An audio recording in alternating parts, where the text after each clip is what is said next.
En direct ce matin, et c'est le président d'Assystem, Dominique Louis, qui est avec nous au téléphone ce matin. Bonjour Dominique Louis, bonjour. Bonjour Guillaume. Merci beaucoup d'être avec nous ce matin. Alors Assystem, on le rappelle, solution d'ingénierie, gestion de projets opérant dans le nucléaire, mais pas que, aussi dans l'énergie et les transports.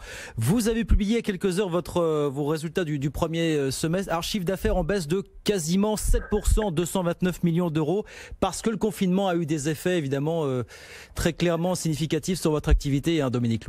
Voilà. Alors, tout en sachant que on reste dans un domaine tout à fait gérable. Si vous voulez, une baisse d'activité de 7%, ça n'est pas dramatique en matière de gestion de l'entreprise.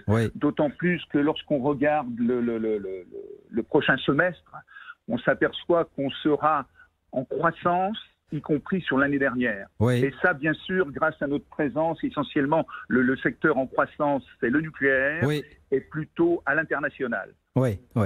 Donc voilà, effectivement, on pourra peut-être lisser les effets de ce confinement sur les prochains mois. Je suis heureux de vous entendre dire secteur en croissance quand vous parlez du nucléaire, parce que je trouve, et vous serez d'accord avec moi, je pense que c'est un débat à l'heure actuelle autour de la transition énergétique, plutôt un non-débat. L'absence du nucléaire, quasiment absent des travaux de la Convention citoyenne sur le climat, peu évoqué par le gouvernement dans le plan de relance, peu évoqué peut-être parce que le gouvernement a le sentiment qu'en 2020 encore, l'opinion est vraiment à fleur de peau sur ce sujet du nucléaire. Mais est-ce qu'on peut parler de transition énergétique sans parler de la place que le nucléaire devra avoir dans ce projet, Dominique Louis? Comment est-ce que vous regardez tout ça, vous, aujourd'hui? Vous avez parfaitement résumé le sujet, et il ne faut pas regarder ce sujet à l'aune de la France, mais de la planète. Aujourd'hui, il y a de nombreux projets nucléaires qui sont en train de démarrer, je dirais, dans des pays qui sont à la fois en forte croissance démographique et puis qui ont une grande ambition aussi de progression de niveau de vie. Mais les Émirats Arabes Unis, on en parlait encore il y a quelques minutes. Voilà. Vous avez parlé de Baraka, de la centrale de Baraka, mais nous, on est présent en Arabie Saoudite. En Europe, il faut savoir qu'à côté de chez nous, le pays qui a le plus de projets de nouvelles installations nucléaires, c'est la Grande-Bretagne. On connaît Hinkley Point, mais il y a Sizewell, il y a d'autres projets derrière.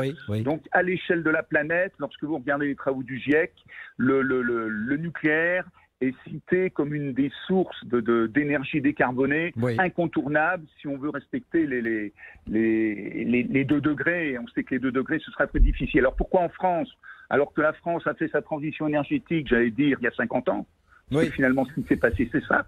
On a une électricité qui est extrêmement décarbonée. N'oublions pas, rappelons les chiffres, à l'échelle de la planète, 40% des rejets de CO2, c'est la production d'électricité. Donc c'est le premier des enjeux d'avoir des sources d'électricité décarbonées. Et pour moi, ce qui résume bien le problème en France, et je dirais le problème des pouvoirs publics, c'est ce qui s'est passé sur Fessenheim. On nous explique qu'il y a une urgence énergétique. Il faut lutter contre les émissions de CO2. On arrête 2 réacteurs, alors que l'autorité de sûreté avait validé les travaux de modernisation pour les 10 ans à venir. Et l'ironie de l'histoire, c'est qu'en même temps, de l'autre côté de la frontière, les Allemands ont démarré une centrale de 1000 mégawatts à charbon. Ce qu'il faut savoir, c'est que les 2 réacteurs de Fessenheim qu'on arrête, si on veut les remplacer par de l'éolien, c'est environ 500 éoliennes offshore les plus puissantes.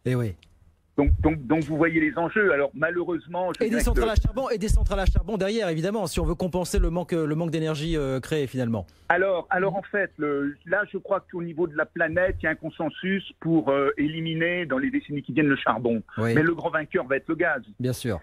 Si vous regardez la transition énergétique allemande, en fait, on parle très fort du renouvelable, on parle même de l'hydrogène, mais quand vous regardez le projet allemand, c'est de se raccorder au gazoduc Nord Stream qui va alimenter l'Allemagne en gaz russe.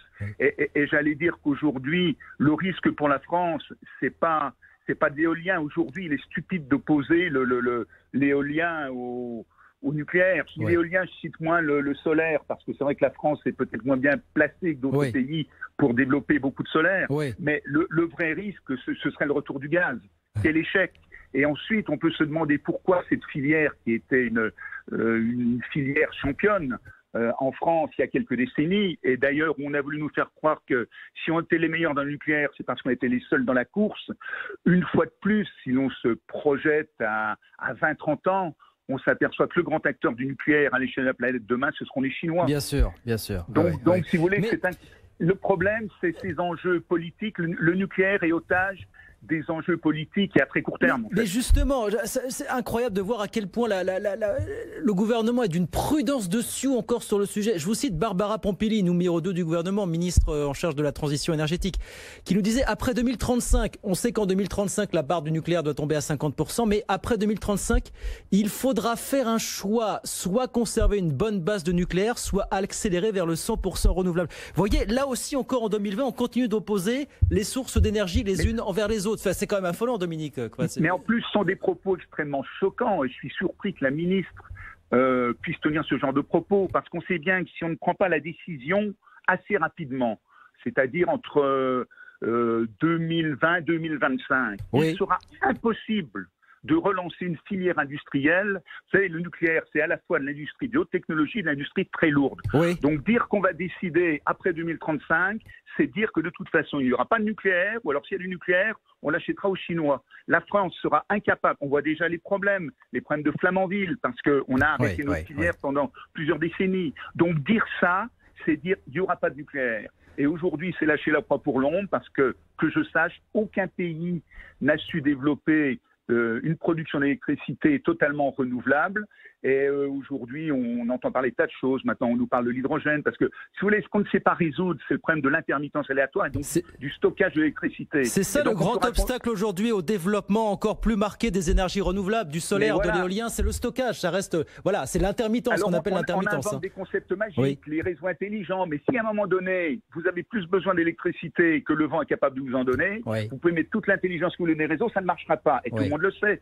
Les Anglais, par exemple, eux, sont quand même des gens extrêmement rationnels. C'est un tiers d'éolien, un tiers de gaz, un tiers de nucléaire. Donc de toute façon, on aura besoin d'une énergie pilotée qui sera complétée effectivement par renouvelable. Alors 50-50, 30-70, peu importe. Et aujourd'hui, je ne comprends pas comment, avec la situation de la France, faisons le bilan de ce qui s'est passé depuis 1970. Qu'est-ce qu'on peut reprocher à la filière française? Elle nous a permis d'avoir une électricité décarbonée, extrêmement compétitive en prix, puisqu'en Europe, il n'y a que les Polonais qui brûlent du charbon qui sont moins chers, qui a garanti notre indépendance énergétique, parce que l'uranium, on sait avoir des stocks pour 10 ans et plus. Donc aujourd'hui, en fait, on voit bien que personne ne veut faire le bilan du nucléaire, parce qu'il est extrêmement positif. Mais et donc on n'en parle pas. Mais donc voilà. Au niveau des, mais malheureusement, ne pas en parler, c'est effectivement le condamner. Quand j'ai entendu ce propos de la ministre, j'ai dit, ça, c'est en fait le fait qu'il faut savoir que c'est la condamnation du nucléaire. On ne pourra pas. Imaginez, si on veut refaire du nucléaire, si on veut faire 50% de nucléaire, il faudrait construire l'équivalent de 30 EPR. Comment voulez-vous décider en 2035 ça? Il faudra 30 ans pour les construire. En guise de conclusion, les écologistes le savent bien. En guise de conclusion, on est au bout, Dominique, mais en 15 secondes, ça veut dire qu'il y a un gros travail de pédagogie encore à 2020 à faire sur le nucléaire en France. Voilà, en quelques mots, vraiment, c'est ça l'idée. Oui, mais moi je dirais qu'il y a un problème de conviction de nos élites. Et puis, quand je suis un peu en colère, je dis qu'il y a un problème même de courage. Bien, il y a du courage, un problème de courage, mais vous le dites clairement. Merci beaucoup, Dominique. Malheureusement, on est au bout, mais vous reviendrez nous en parler largement, toujours avec plaisir. Merci beaucoup, Dominique Louis, président d'Assystem. Merci d'avoir été avec nous ce matin sur BFM Business.